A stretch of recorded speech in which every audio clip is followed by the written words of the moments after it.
Medina में उस दिन एक अजीब सी खामोशी छाई हुई थी, जैसे प्रकृति भी गम में डूबी हो। प्यारे नबी सल्लल्लाहु अलैहि वसल्लम की बीमारी की खबर चारों तरफ फैल चुकी थी। हजरत फातिमा रजियल्लाहु अन्हा दौड़ती हुई रसूलुल्लाह सल्लल्लाहु अलैहि वसल्लम के घर की तरफ जा रही थी। उस दिन आसमान का चांद भी जैसे फीका पड़ गया था।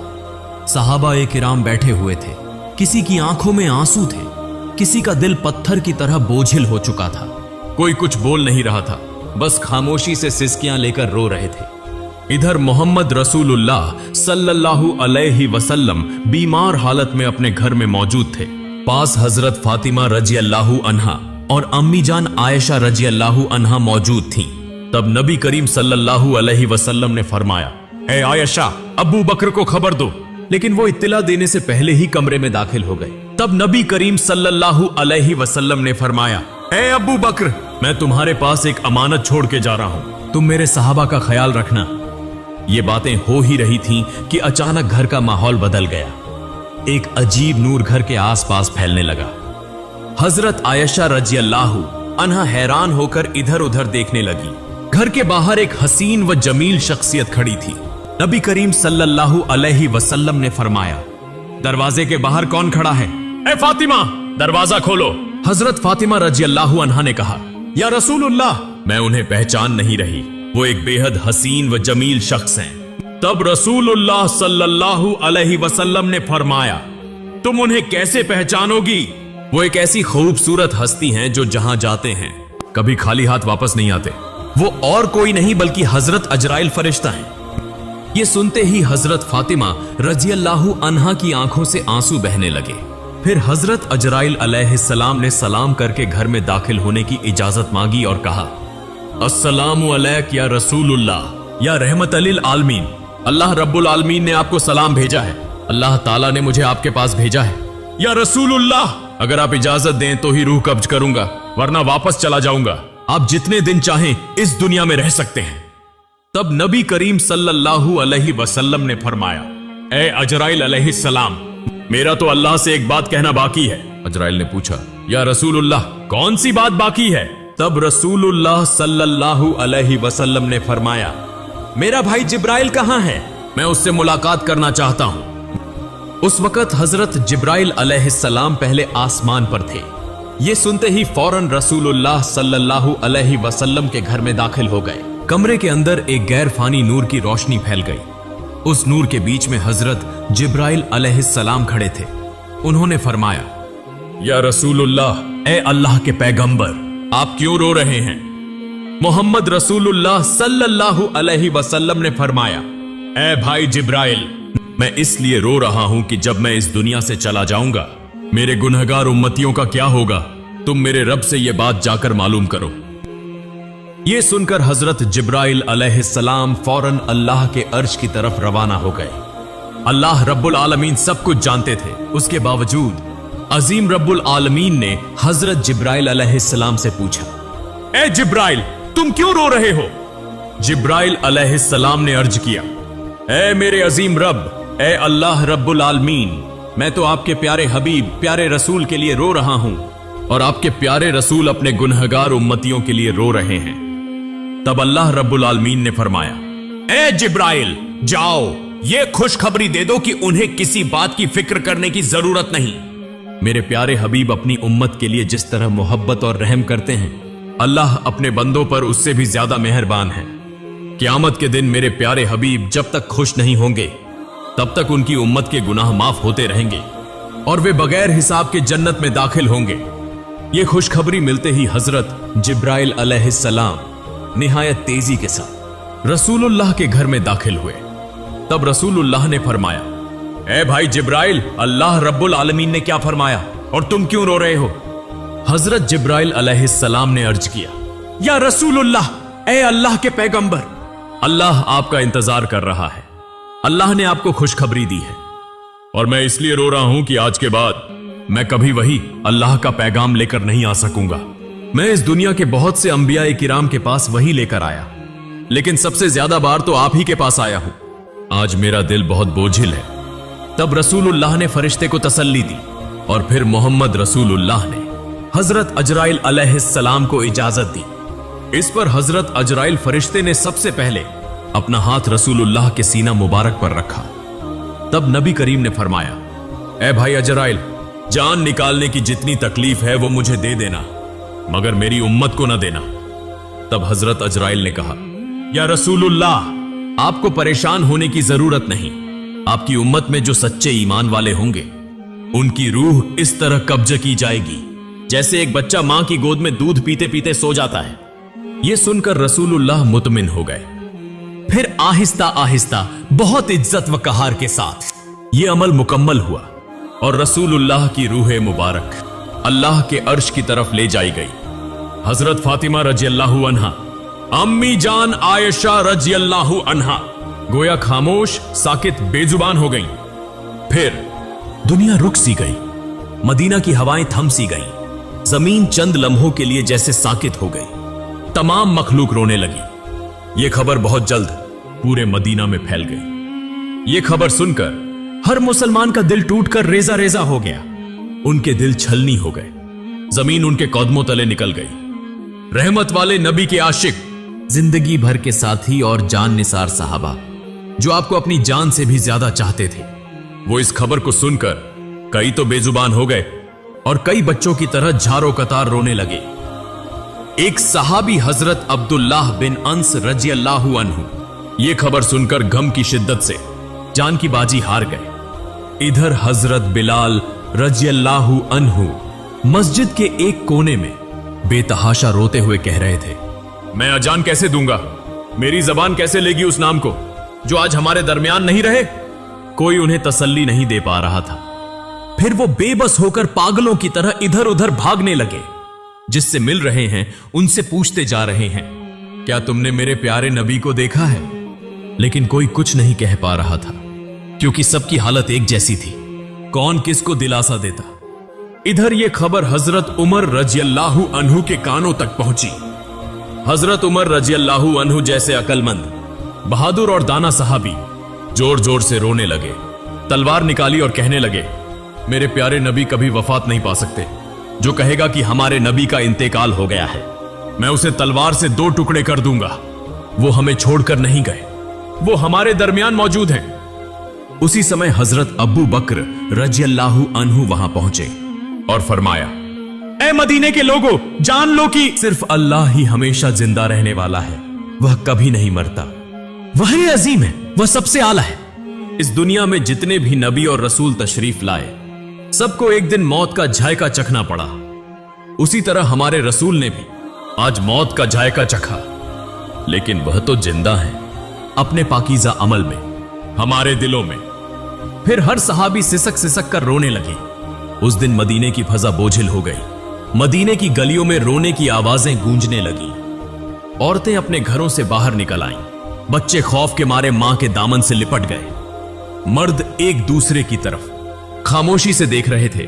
कोई समझ ही ना पा रहा था कि यह इतना बड़ा खला कैसे पुर होगा। उस दिन सिर्फ इंसान नहीं रोए, जमीन रोई, आसमान रोया, तमाम मखलूकात रो पड़ी। मदीना का आसमान जैसे खामोश हो गया।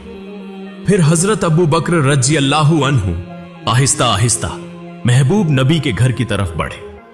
घर में दाखिल होते ही उन्होंने महसूस किया कि एक गैर मामूली सुकून वहां छाया हुआ है, जैसे जन्नत की खुशबू वहां महक रही हो। सब एक तरफ खड़े होकर रो रहे थे। उन्होंने कहा, आज जमीन से सबसे ज्यादा रहमदिल इंसान रुखसत हो गए। हम कैसे सिर्फ उनकी याद में जी सकेंगे? फिर हजरत अबू बकर रजियल्लाहु अन्हु रसूलुल्लाह के चेहरा मुबारक से कपड़ा हटाकर उनके चेहरे पर बोसा दिया और रोते हुए कहने लगे, ऐ अल्लाह के रसूल, मेरे मां बाप आप पर कुर्बान हो। आपकी जिंदगी की तरह आपकी वफात भी पाकीज़ा है। अल्लाह की कसम, आप पर दोबारा कभी मौत नहीं आएगी और अब कभी झूठ आपको छू भी नहीं सकेगा। इसके बाद हजरत अबू बकर रजियल्लाहु अन्हु घर से बाहर निकलकर लोगों की तरफ मुतवज्जे हुए तो देखा कि हजरत उमर रजियल्लाहु अन्हु शदीद सदमे में हैं, परेशानी में हाथ पांव मार रहे हैं। तब हजरत अबू बकर रजियल्लाहु अन्हु नरमी से बोले, ए उमर, खुद पर काबू रखो, सब्र करो। ए उमर, याद रखो, हर जानदार को मौत का मजा चखना है। तब हजरत फातिमा रजी अल्लाह अन्हा कहने लगी, मेरे अब्बा जान मोहम्मद रसूलुल्लाह अल्लाह की दावत पर लब्बैक कहकर जन्नतुल फिरदौस में मकाम हासिल कर चुके हैं, लेकिन मेरे इस दर्द का हाल कौन जानेगा। उधर हजरत अली रजी अल्लाह अन्हु गम के सदमे से पत्थर की तरह खामोश हो गए। यूं महबूब नबी का खानदान, सहाबा, मुहाजिरीन सब के सब बेजबान हो गए। सिर्फ हजरत अबू बकर रजी अल्लाह अन्हु सब्र व तहम्मुल के साथ सबको तसल्ली और नसीहत देने लगे। रसूलुल्लाह का पाकीज़ा जिस्म जमीन पर मौजूद ही था कि खिलाफत के इंतखाब का फैसला किया गया कि अब मुसलमानों का खलीफा कौन होगा। इस बारे में रसूलुल्लाह ने कोई सराहत से हुक्म नहीं फरमाया था ताकि उम्मत में इख्तिलाफ या फितना न हो। इसलिए चंद दाना और फहम वाले सहाबी जमा होकर मुसलमानों के खलीफा के इंतखाब का फैसला करने लगे। लेकिन जैसे ही गुफ्तगू शुरू हुई, अंसार और मुहाजिरीन के दरमियान राय के इख्तिलाफात पैदा हो गए। खिलाफत का दावा होने लगा। ज्यादा इख्तिलाफ पैदा न हो इसलिए हजरत उमर रजी अल्लाह अन्हु आगे बढ़े और फरमाया, मुसलमानों के खलीफा हजरत अबू बकर रजी अल्लाह अन्हु ही होंगे, वही हमारे रहनुमा हैं। आज से मैं हजरत अबू बकर रजी अल्लाह अन्हु के हाथ पर बैत करता हूं। फिर उन्होंने हाथ में हाथ देकर बैत की। फिर हजरत उमर रजी अल्लाह अन्हु को देखकर तमाम लोग इस फैसले को मान गए। उसके बाद हजरत मोहम्मद की तज्जीज व तकफीन की तैयारी शुरू हुई। सबसे पहले रसूलुल्लाह के जिस्म मुबारक को घर के अंदर गुस्ल देने का इंतजाम किया गया। गुस्ल देने के लिए सहाबी आगे बढ़े। वो सब कहने लगे, अल्लाह की कसम, हमने महसूस किया कि नबी के जिस्म मुबारक से खुशबू फैल रही थी। हम जन्नत की खुशबू महसूस कर रहे थे। सबकी आंखों के आंसू रुक नहीं रहे थे। उसी वक्त एक सहाबी बोले, हम भी रसूलुल्लाह के गौसले मुबारक में शरीक होना चाहते हैं। हजरत उसामा बिन जैद रजी अल्लाह अन्हु गौसल के लिए पानी लाने लगे। उस वक्त वो कह रहे थे, ए अल्लाह के महबूब रसूल, मेरे मां बाप आप पर कुर्बान हो। आपकी वफात के बाद हमने ऐसी चीज खो दी है जो अब कभी वापस नहीं आएगी। आज से वही के तमाम दरवाजे बंद हो गए। या रसूलुल्लाह, आज का दिन दुनिया भर के लिए एक बहुत बड़ा गम का पैगाम है। हजरत अली रजी अल्लाह अन्हु और हजरत अब्बास रजी अल्लाह अन्हु महबूब रसूल के जिस्म मुबारक को गौसल देने लगे। उस वक्त हजरत अली रजी अल्लाह अन्हु बेइख्तियार रोने लगे।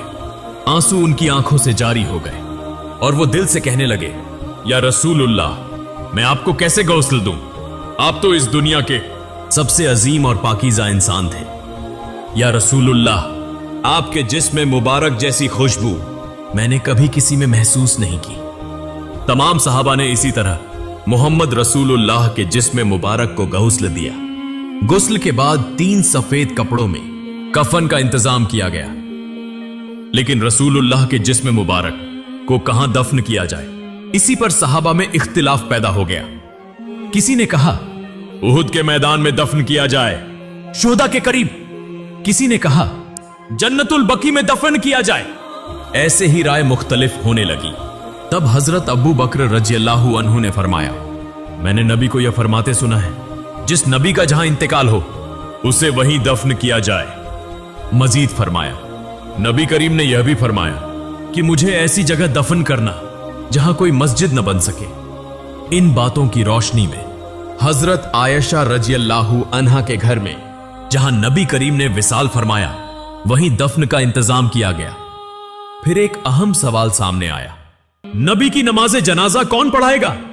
ऐसी अजीम शख्सियत जिनके पीछे सहाबा नमाज पढ़ते थे, अब उनकी नमाज जनाजा की इमामत कौन करे? आखिरकार फैसला हुआ कि कोई एक इमाम मुकर्रर नहीं किया जाएगा। सहाबा गिरोह दर गिरोह नबी की नमाज जनाजा पढ़ेंगे। सबसे पहले नबी के अहले बैत ने नमाज जनाजा अदा की। फिर मुहाजिरीन आए, फिर अंसार आए, फिर मदीने के आम लोग आए। इसी तरह बारी बारी नमाज जनाजा मुकम्मल की गई। नमाज जनाजा मुकम्मल होने के 22 घंटे बाद सैयदुल मुरसलीन खातिमुन नबीयीन रहमतुल लिल आलमीन मोहम्मद रसूलुल्लाह का जिस्म मुबारक हमेशा के लिए इंसानों की नजरों से ओझल कर दिया गया। उसके बाद हजरत फातिमा रजी अल्लाह अन्हा उस जगह गईं जहां रसूलुल्लाह बैठा करते थे। नरमी से उस जगह को छुआ और जारो कतार रोते हुए फरमाया, अब्बा जान, या रसूलुल्लाह, आप तो हमें यतीम करके चले गए। आज मदीना इतना खामोश क्यों है? हवा में आपकी मोहब्बत भरी आवाज क्यों नहीं आती? फिर वो शिद्दत से फरियाद करने लगी, या रसूलुल्लाह, आप तो फरमाया करते थे कि हम जन्नत में एक साथ होंगे, लेकिन मैं इस वक्त तक कैसे इंतजार करूं? ये दुनिया मेरे लिए बिल्कुल खाली हो चुकी है। फिर हजरत फातिमा रज़ियल्लाहु अन्हा रसूलुल्लाह की कब्र मुबारक के करीब जाकर रोते हुए कहने लगी, या रसूलुल्लाह, आप तो वही हस्ती हैं जिन पर अल्लाह की रहमत नाजिल होती थी। हजरत जिब्रील अलैहिस्सलाम आपके पास वही लेकर आते थे। आज वह वही का दरवाजा बंद हो गया। आज यह मदीना इतना सन्नाटा, इतना खामोश क्यों है? उधर हजरत बिलाल रज़ियल्लाहु अन्हु खामोश और गमगीन होकर मस्जिद नबवी में मौजूद थे। उसी वक्त चंद सहाबा उनके पास आए और अर्ज करने लगे, बिलाल, हमारे लिए एक बार अजान दे दो ताकि हम नबी करीम के दिनों को याद कर सकें। तब हजरत बिलाल रज़ियल्लाहु अन्हु अजान देने के लिए तैयार हुए। अल्लाहु अकबर, अल्लाहु अकबर। जैसे ही उनकी मीठी आवाज बुलंद हुई, सब रोने लगे। फिर जब कहा, अशहदु अल्ला इलाहा इल्लल्लाह, तो रोने की आवाज और तेज हो गई। लेकिन जब कहा, अशहदु अन्ना मुहम्मदन रसूलुल्लाह, तो हजरत बिलाल रज़ियल्लाहु अन्हु की आवाज रुक गई। वो आगे न बोल सके, जोर जोर से रोने लगे। मीनारे पर बैठ गए। पूरा मदीना एक बार फिर गम में डूब गया। हजरत बिलाल रज़ियल्लाहु अन्हु कहने लगे, मैं मदीना में नहीं रह सकता। रसूलुल्लाह नहीं रहे तो मैं यहां क्यों रहूं? उसी दिन वो मदीना छोड़कर चले गए और फिर कभी अजान न दी सिवाय एक बार के। लेकिन हजरत उमर रज़ियल्लाहु अन्हु, जिन्हें सख्त दिल और बहादुर लीडर समझा जाता था, नबी की वफात के बाद वो भी टूट गए। वो सड़क के किनारे बैठे थे, अकेले अकेले कह रहे थे, जैसे ही रहमत के नबी की कब्र मुबारक की तरफ देखता हूं, मेरा सीना फटने लगता है। मुझे यूं लगता है कि वो उठेंगे और हमें कहेंगे, उमर मत रो, मैं तुम्हारे साथ हूं। लेकिन वो तो वापस नहीं आएंगे। उनके सीने से रोने की आवाजें आने लगी। वो उमर जो कभी किसी के सामने न रोए, आज सड़क के किनारे बैठकर अकेला रो रहा है। फिर हजरत अबू बकर रज़ियल्लाहु अन्हु एक दिन रहमत वाले नबी की कब्र के पास बैठे और कहने लगे, या रसूलुल्लाह, मैं हमेशा आपके साए में रहा, आपके साथ हंसता था, आपके साथ रोता था, लेकिन आज मैं तन्हा हूं, मैं अकेला हूं। आपके बिना मैं ये जिंदगी कैसे गुजारूं? अबू बकर रज़ियल्लाहु अन्हु नबी करीम के विसाल के बाद सिर्फ 2 साल जिंदा रहे। वो 2 साल ऐसे गुजरे जैसे हर दिन एक सदी हो। अगर आप चाहें तो उसके बाद का हिस्सा भी मैं दे सकता हूं। फिर हजरत अबू बकर रज़ियल्लाहु अन्हु अपने घर में आराम फरमा रहे थे। एक रात उन्होंने ख्वाब देखा, रसूलुल्लाह उन्हें फरमा रहे हैं, अबू बकर, मैं तुम्हारा इंतजार कर रहा हूं। यह ख्वाब देखकर हजरत अबू बकर रज़ियल्लाहु अन्हु फौरन नींद से जाग उठे, दिल ही दिल में मुस्कुराए और कहने लगे, मेरा वक्त आ चुका है। यूं चंद दिन गुजरने के बाद वो आहिस्ता आहिस्ता बीमार हो गए। जब उनकी वफात का वक्त करीब आया, तब उन्होंने अपने अजीज सहाबा भाइयों से कहा, मुझे रसूलुल्लाह के पहलू में दफन करना, मैं उन्हीं के पास वापस जाना चाहता हूं। जब हजरत अबू बकर रज़ियल्लाहु अन्हु ने वफात पाई तो उन्हें नबी करीम के पहलू में दफन किया गया। तब ऐसा महसूस हुआ जैसे मदीना के आसमान से फिर से रोने की आवाजें आने लगी। हजरत मोहम्मद रहमतुल लिल आलमीन, शफकत वाले नबी, मोहब्बत वाले नबी, हम जैसे उम्मतियों के लिए कितनी तकलीफें बर्दाश्त फरमाई, लेकिन आज क्या हम वाकई नबी करीम से मोहब्बत करते हैं? क्या हम आज भी उनके गम को महसूस करते हैं? क्या हम उन्हें याद करते हैं? क्या हम उनकी सुन्नत को थामे हुए हैं? या अल्लाह, हमारे दिलों को नबी की मोहब्बत से भर दे। या अल्लाह, हमें ऐसी जिंदगी अता कर कि हम नबी के रास्ते पर चल सकें। या अल्लाह, हमें ऐसी मौत अता फरमा कि हम जन्नत में नबी से मुलाकात कर सकें। प्यारे नाजरीन, आइए हम सब अहद करें कि हम नबी के किरदार को अपनाएंगे, उनके अखलाकत को अपनाएंगे, सादा और सीधे रास्ते पर चलेंगे और मौत के वक्त पाकीजा कलिमा पढ़ते हुए अपने रब के हुजूर हाजिर होंगे। अल्लाह रब्बुल आलमीन हम सबको यह तौफीक अता फरमाए। आमीन।